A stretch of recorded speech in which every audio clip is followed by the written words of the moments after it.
Barry, thank you very much for those very kind words, and thanks for having me here, ladies and gentlemen, and staying to listen to me after that rousing talk from John Redwood, which is hard to follow, of course.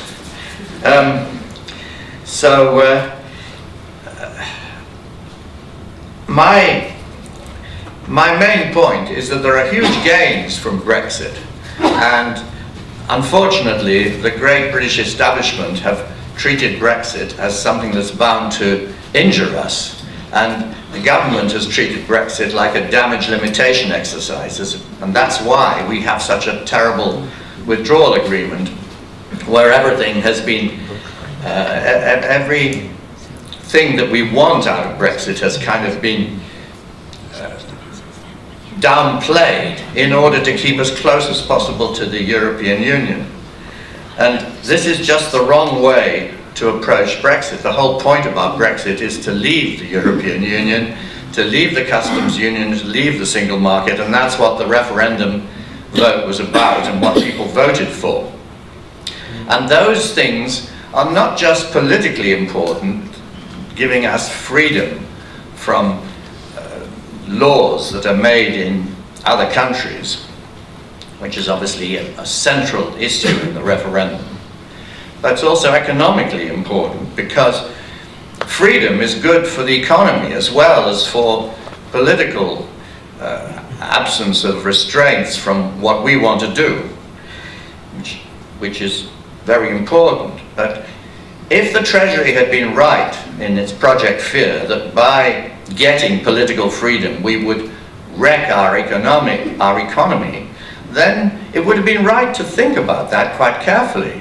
And they hoped that they would wipe the floor with the Leave campaign by arguing that it would damage the economy, but of course they got it completely the wrong way round. The whole point of political freedom is it strengthens economic freedom, and economic freedom strengthens the economy.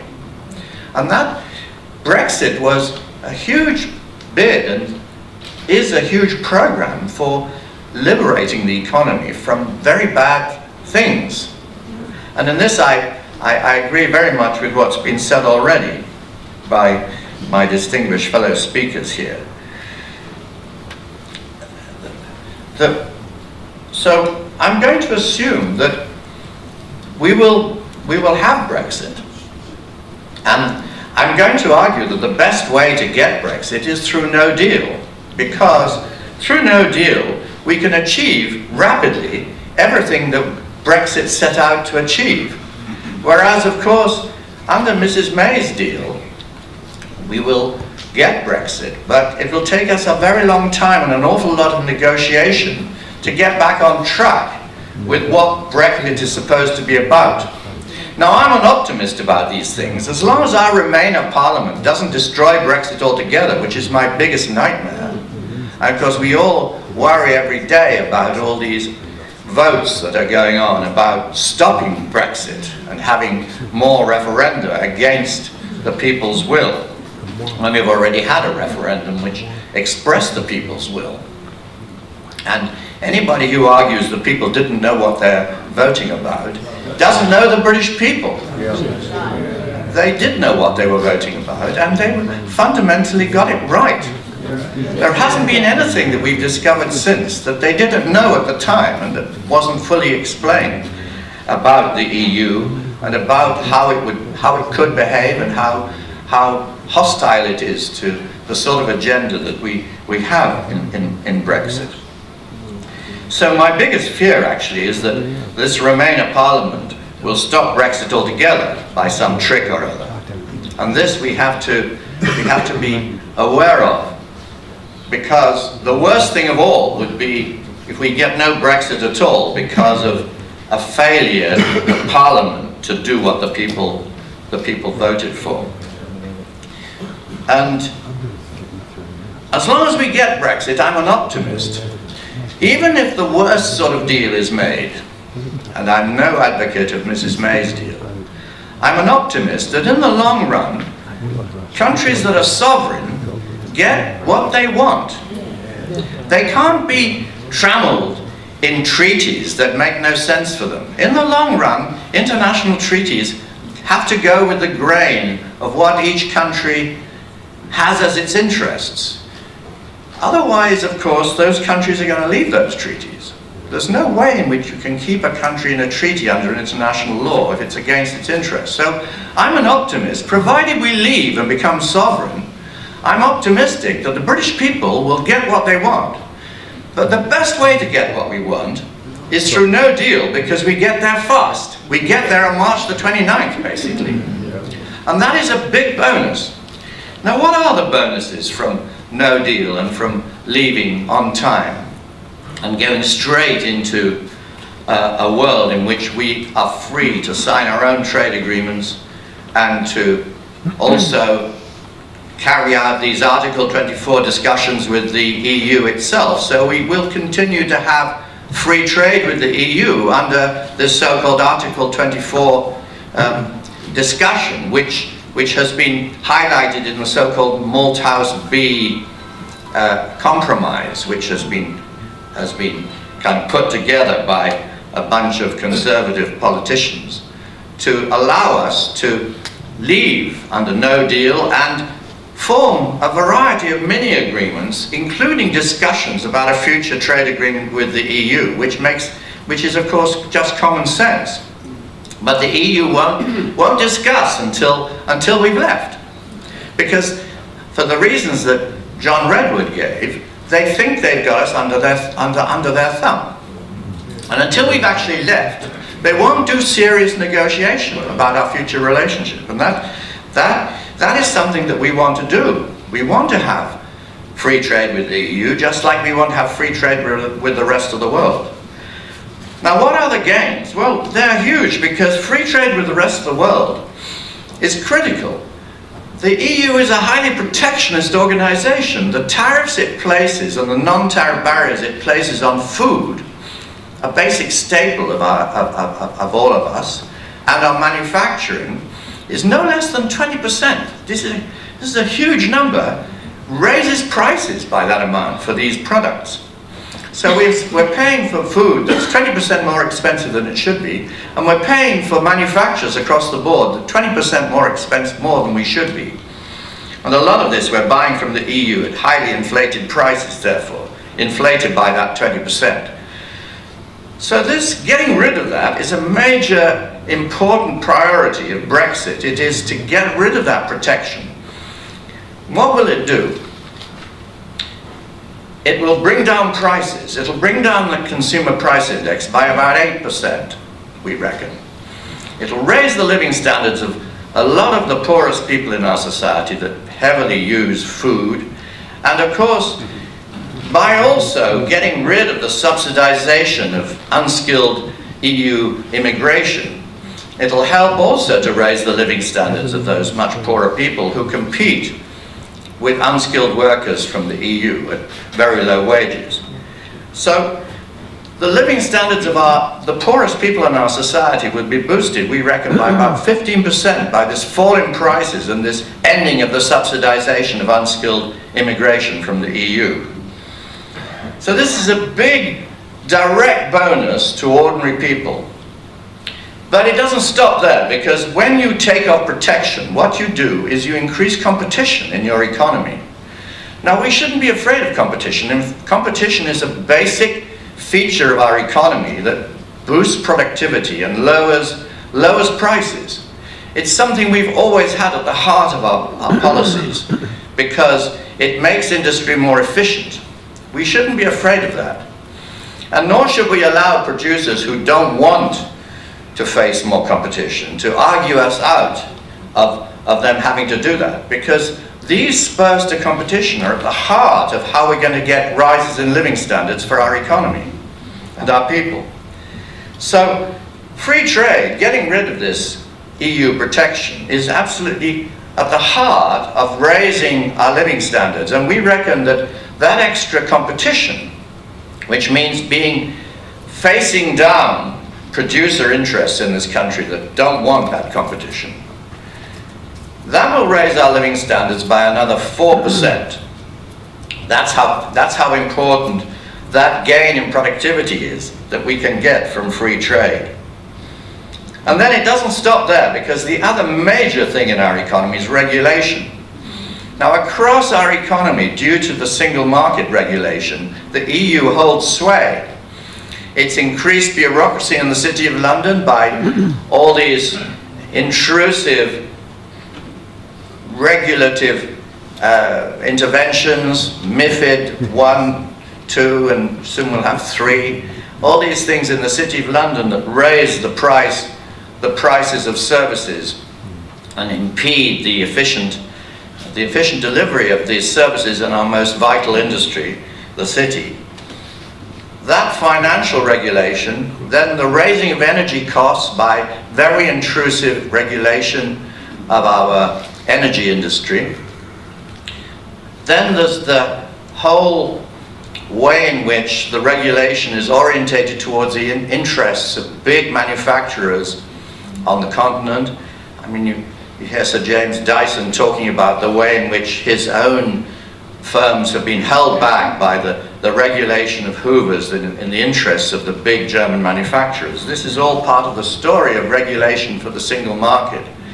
So, and of course we mustn't forget also the way in which the regulation in the EU is orientated towards the precautionary principle, to stop things happening. So our pharmaceutical industry is held back by the EU. Our biotechnology industry is held back by the EU. Our farmers are held back by the EU because it won't permit the latest innovations to be used, because they're constantly stopping things from getting into production in the interests of this so-called precautionary principle. All that is at stake in our regulation. And we reckon, again, there's scope for growth in the economy due to better regulation, at least 2% on our GDP.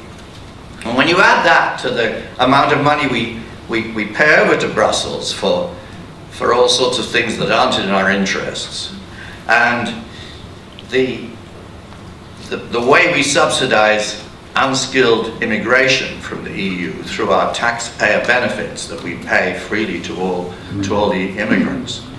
When you add all these things up, we reckon that about the growth in the economy directly from leaving the EU through introducing these new policies that I've described, free trade, our own regulation, control of immigration, getting rid of all these taxpayer subsidies to immigrants, going to be worth about 7% on GDP.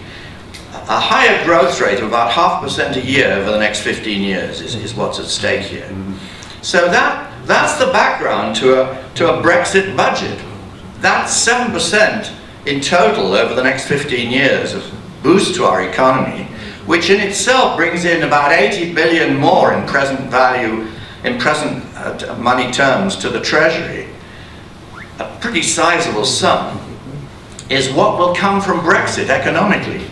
And that is what the Treasury just have not factored in. They've refused to do it because it's like the wars of religion. It doesn't matter what you say to the Treasury in terms of models and arguments, because they're so hostile to Brexit, because the whole British establishment is so hostile to Brexit, you cannot have a proper professional discussion with the Treasury or any other civil servants, or indeed most of economists, because for religious reasons they won't listen.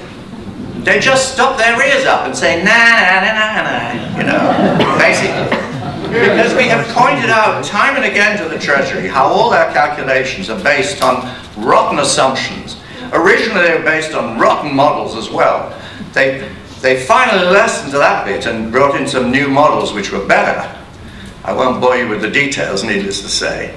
But they got these better models, and then they plugged into them the most awful assumptions, and we've been explaining this at some length to them, including, as John Longworth said earlier, the assumption that there would be huge barriers at our borders with the EU because of primeval practices being brought out that are completely illegal today and completely against modern practice and against WTO rules. You know, the borders have to be, as John explained, seamless and pre-notified electronically. So the Treasury have denied the Brexit dividend time and again because they will not engage with these points. And one of the things that will happen after we've got Brexit is that this war of religion element will drop out, and people will look scientifically at what we should do to policy, and will not think about it in this wars of religion way. So we'll actually get a dialogue that's scientifically based, and I can tell you that that dialogue will mean there are big gains, because everybody who looks at economics knows that there are huge gains from free market policies. There's no future in this sort of backward-looking regulation, in this protectionist policy. So, turning now to that budget, look, this dividend is huge. If you take a dividend of 80 billion, which is 10% of current revenues in the UK, that is a sizable number. Now you add it to where we are in the economy today. Now the most telling statistic that's come out in the last month or two has been the statistic for the public finances. They have gone into the direction of surplus at a fantastic rate. They're now running the overall borrowing requirement of the Treasury is now running at only 1% of GDP, way below what the Office of Budget Responsibility projected even last year. And what's been happening is that revenue has been growing fast. That can only mean one thing: the economy is growing well. Now, revenue is an up-to-date number. It's actually accurate. If you look at the Office of National Statistics projections of GDP, they're embarrassingly inaccurate. If you go back 10 years or 20 years and look at what GDP the ONS, the Office of National Statistics, thought was happening then, you find they've revised it several percentage points. In fact, you go back to the 1980s, which Barry mentioned, the 1980s recession under Mrs. Thatcher when she first came into office. It was at the time thought to be horrendously big, and now it's almost gone completely out of the statistics. Now, this is because these attempts by the Office of National Statistics to add up everything we're producing rely on a huge amount of information they don't have. So they have some figures up to date, but most of them are very out of date and based on surveys which get revised later substantially. But the revenue from Her Majesty's Treasury gets is never revised because it goes straight into the Treasury's pocket and they know what's in there. Just like I know what's in my pocket. There's £3. But in the Treasury they got many more quids than that, and it's been growing at a rate of more than 4% a year over the last 3 years.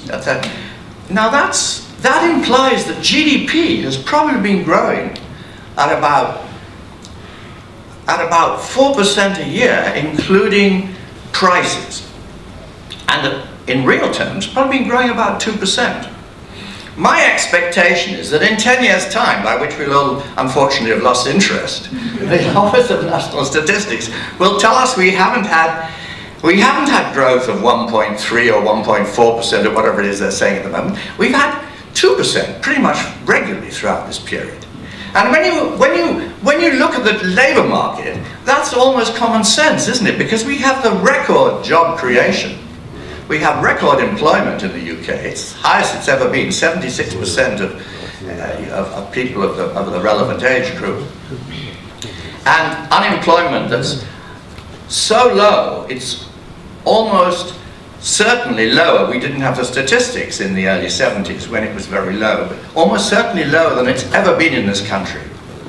So this all fits with the idea that the economy is actually doing rather well. Now I accept that some investment has been put off, but that investment will come back on track once we've got Brexit, because people will know what the prospects are, and they'll bring on the investment that they may have deferred until this government, you know, and this parliament have finally got us Brexit. So, turning then to the budget, if you've got this money to spend, I would say this. Look at the projections for debt.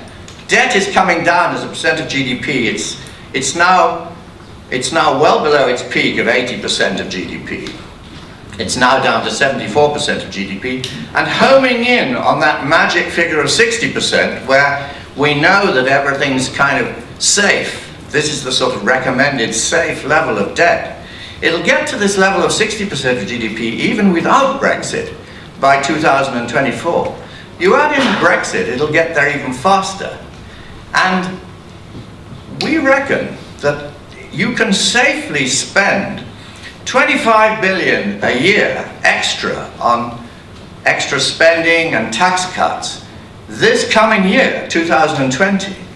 And then another 45 billion, another 40 billion, I beg your pardon, in 2025. And still hit that 60% magic figure by 2025. So you can have a safe projection of debt, and you can cut taxes, and you can add to some vital spending, and to the tune of 65 billion pounds a year. That's about 8% of the current budget spend by 2025. So we've got several years in which the budget can be liberalised substantially. And what could we do? Well, various ideas have been mentioned already today, but I would say the main things we need to home in on is our competitiveness in terms of business. We need, I would say, to think about cutting corporation tax. Cutting corporation tax, cutting income tax. Getting rid of that ridiculous top rate of tax, that super top rate of tax of 55 that went up to 60% is just an invitation for expropriation of our highest flying entrepreneurs. Getting rid of all that stuff. And with the numbers I've given you, we could cut corporation tax by 5% by 2025. We could cut income tax by 2% by 2025.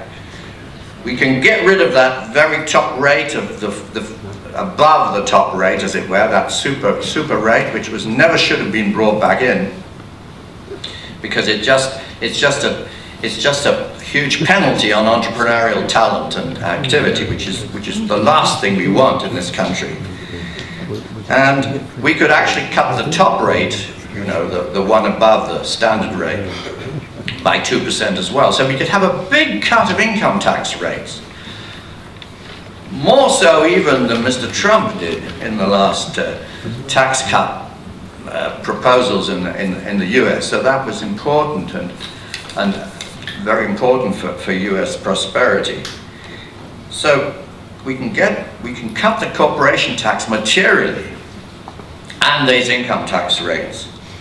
And then we can also spend money on infrastructure and vital public services. And we reckon that between all these things, using the models we've got of the economy, this would boost growth by another 3.5% in the next decade. 0.35% a year. So when you take the original Brexit dividend, that's 0.5% a year, and you add on the add-on effect of actually using that dividend to cut taxes, we're talking about nearly an extra 1% a year in growth, transforming the future of this country from being a relatively, you know, we've had a rather slow period of growth since the financial crisis. Things haven't gone too well. This would get us back into an era of growth, and it would be reminiscent of the sort of growth we got after the Mrs. Thatcher's reforms in the 80s, which were crucial in getting this economy motoring and catching up with other economies and overtaking them in terms of living standards. So what I put before you is that we need a chancellor and a government that understands all this and brings in policies that will transform the future of this country. turning Brexit into from a damage limitation exercise into an exercise that will usher in a new dawn for growth and prosperity in this country, in which living standards will massively rise among the poorest people in our community, and growth will move ahead at last in a proper sort of way, with productivity surging again, in an economy that will just become open for business, will become the hottest place to be in the European continent, and will turn the spotlight onto that backward museum-like area we're leaving. All, I think, to be grasped today in a spirit of the great future that beckons to us from Brexit, provided this Parliament doesn't absolutely muck it up.